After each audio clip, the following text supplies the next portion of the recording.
ঠিক আছে, আর কি বলি বলতে, গিয়ে একদিন নয় ঘুরে আসবো কোনো তোদের বাড়ি থেকে। তুমি কার সঙ্গে কথা বলছো বৌমা? আচ্ছা রাখ, আমি পরে কথা বলছি।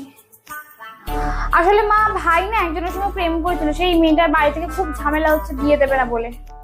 ওই তো, তোমাদের বংশে তো সবার চরিত্র দোষ, চরিত্র সব খারাপ, চরিত্র দাগ লাগা চরিত্র। আমাদের বংশে বাবা ওইরকম কেউ নয়। তোমাকে দেখলে না আজকাল কিরকম আমার একটা হয়, চরিত্রহীন মনে হয়। বাবা বলা যায় না, এখন তো সবাই পালাচ্ছে, আর কার সঙ্গে তুমিও না কোনদিন।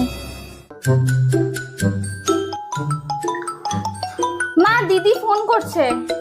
লাউ উঠে দাও।